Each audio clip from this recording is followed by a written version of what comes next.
Got it? Car fire. You want a popular YouTube-style script, 2,000 words, about the Ferrari F40, the legendary supercar. I'll make it engaging, dramatic, and storytelling so it feels perfect for a car channel video. Here's a draft. Ferrari F40, the legend that defined supercars. Intro. Hook. There are cars, and then there are legends. Some machines are born to impress, some are born to compete, but only a few are born to create history. The Ferrari F40 is not just a car. It's an icon. It's raw, it's brutal, and it's the last Ferrari that Enzo Ferrari himself approved before his death. Today, we dive deep into the story of the Ferrari F40, a machine that redefined what a supercar truly means. The birth of a dream. The year was 1987. Ferrari was celebrating its 40th anniversary. Enzo Ferrari, the founder of the brand, wanted a car that would mark this milestone. But he didn't want just another fast Ferrari. He wanted something pure, a car stripped down of unnecessary luxury, designed only for speed, precision, and passion. This car would become the Ferrari F40, a car that many still call the greatest supercar ever built. Design. The beastly look. When you first look at the F40, you know it's not trying to be pretty. It's aggressive, sharp, and purposeful. Every bend, every curve, every piece of carbon fiber has a reason. Unlike today's supercars filled with electronics and luxury, the F40 is minimalistic. The body was built from lightweight materials like Kevlar, carbon fiber, and aluminum. The large rear wing wasn't just for show. It was for aerodynamic stability at extreme speeds. The F40 doesn't try to impress with luxury. Instead, it intimidates with raw presence. Performance. The monster under the hood. Now, let's talk about what made the F40 a true beast.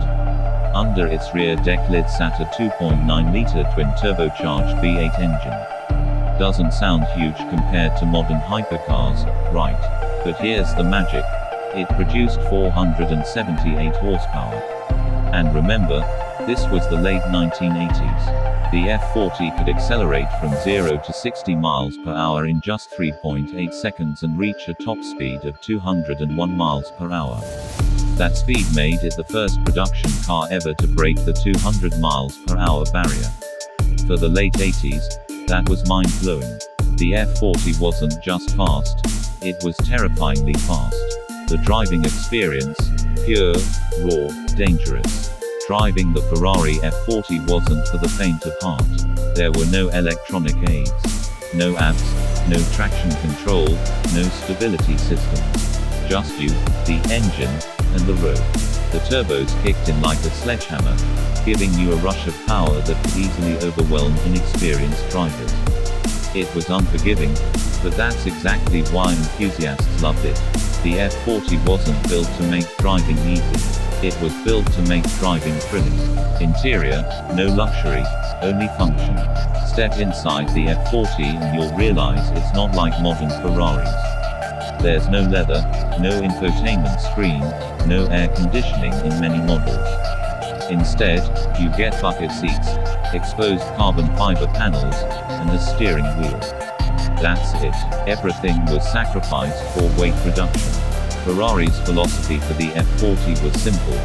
If it doesn't make the car faster, it doesn't belong in the car. The legacy of Enzo Ferrari. Perhaps what makes the F40 so special is the man behind it. Enzo Ferrari passed away in 1988, just a year after the F40's debut. This means the F40 was the last car personally approved by Enzo himself. For Ferrari enthusiasts, that makes it priceless.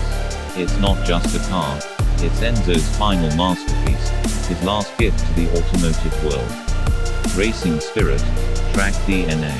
The F40 may have been road legal, but it was born from racing DNA.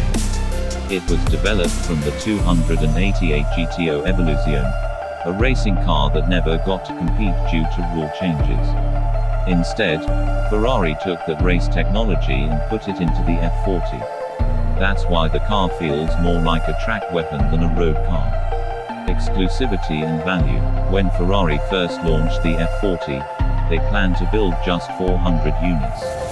But the demand was so insane that they ended up making over 1,300 cars between 1987 and 1992. Even so, owning an F40 today is like owning a piece of art. Originally, the car sold for around $400,000. Today, depending on condition and rarity, the Ferrari F40 can fetch over $1.50 to $3 million at auctions. And for collectors, it's not about the money, it's about owning a legend. Impact on the supercar world. The F40 changed everything. It redefined what a supercar should be: raw, powerful, and focused. After the F40, other carmakers tried to chase the magic.